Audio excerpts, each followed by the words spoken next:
Tikulandireni omvera athu nonse kulikonse kumwe muli kuchokera mzigawo zonse zinayi za mdziko lino. Dziwani kuti ifa Dreams Media timakunyadirani kwambiri chifukwa munapanga chisankho chotsatira ife kuti tizikupatsirani zonse zomwe zikuchitika mdziko muno.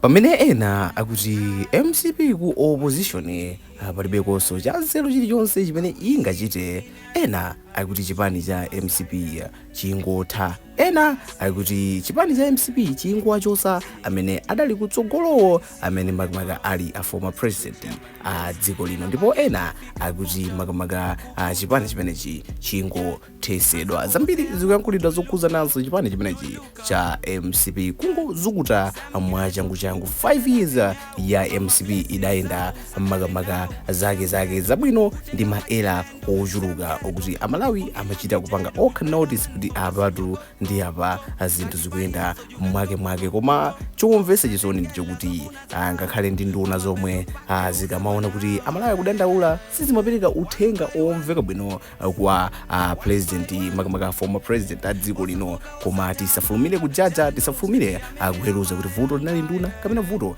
lidali mtsogoleri, koma MCP ikakhala pasi ikudziwa bwinobwino kuti ifeyotu afenge tidapanga mesapu chapena pake apa. So tonse tikudziwa kuti a president makamaka former president wa dziko lino Dr. Lazarus Achakwera alizi palibe chilichonse chimene ayankhula, ndipo sakuoneka masamba mchezo komanso malo osiyanasiyana. Last time akuoneka ndi kanema amene tikuona kuti adali ndi interview ndi anthu makamaka a Chingereza amene wawa, ndipo zina makamaka zomwe adafunsidwa pamenepa ndi zinthu zokuti amalawi makamaka athaso kufunsa ndithu ndi zomwe amadikira kuti amve. So ndikusirani akanema ameneyu kuti mumve kuti Achakwera adayankha zokuti chani pamene amafunsidwa amafunso ndi Mungereza ameneyu zokhuzana iwo komanso utsogoleri wawo mmene iwo akuonera kuti adawuyendesa. So ndimanena kuti pamodzi pano timabweretsa nkhani zosiyana za ndale za sports komanso za entertainment, ndipo chomwe timafuna ndi ma likes anu, ma comment anu kuti tizimvanso maganizo anu kuti ndi otani pa nkhani iliyonse imene timabweretsa pamodzi pano. Koma tisadasiye kanema ameneyi, funso ndira kuti kodi inu mukuganiza kuti chipani cha MCP chichite zotani kuti chibwererenso mfumu yomwe amalawi amachikonda, komanso kupangira kuti 2030 opposition izakhale amphamvu, komanso mwina ndi kuzakhala ndi mwayi okuti makamaka chipani chimenechi chitengenso boma koma ndi ulamuliro wabwino osiyana ndi umene tauona 5 years yapitayi. Mukuganiza kuti MCP ichite chotani, chithe chipani chimenechi akapena chonse nduna akapena chonse amene adali kutsogolo chipange zotani? Tayankhani kumene makamaka zimenezo kuzera kuma comment atione kuti tichite chotani. If you were to start again on day one, knowing all you know now, what are the one or two things that you would have done differently? Knowing what I know now, I think there are a number of things that I would have probably approached differently, because I knew we had a problem, even with the economy, even with issues to do with our debt situation, but the depth of it I wasn't aware of. And so I would have immediately gotten everybody to say, how do you handle this and that? I had mentioned at that time that it was almost like trying to put a plaster on a broken part of your body, and while it is painful, you endure the pain. Once it's healed, you get better. But the process of the healing could have been expedited with specialist attention of doctors. Yeah.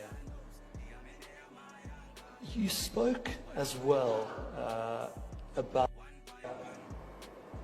if you were to start again on day one, knowing all you know now, what are the one or two things that you would have done differently?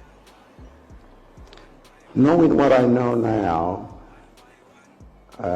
I think there are a number of things that I would have probably approached differently because I knew we had a problem, even with the economy, even with issues to do with our debt situation, but the depth of it I wasn't aware of. And so I would have immediately gotten everybody to say, how do you handle this and that?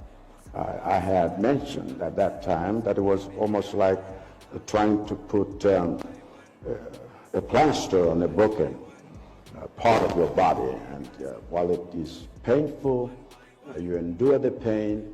Once it's healed, you get better. But the process of the healing could have been expedited with specialist attention of doctors. Yeah. You spoke as well about tikuyamikeni komanso kuthokozani popanga chisankho chokhala pamenepa kumvetsera komanso kuonera zomwe takubweretserani. Chomwe tingakupempheni choti ngati muli alendo pamudzi pano tapangani subscribe, chifukwa mukatero inu ndife tidzendera limodzi kuyambira lero mpaka na masiku omwe akubwera kusogoloko. Timabweratu ndi nkhani zochokera ngodya zonse zinayi za mdziko lino, kotero kuti inu simukuyenera kuti mukhale kunja kwa nkhani zimenezi. Tapangani subscribe, like, comment komanso share kuti tikhale limodzi mu ulendo umenewu.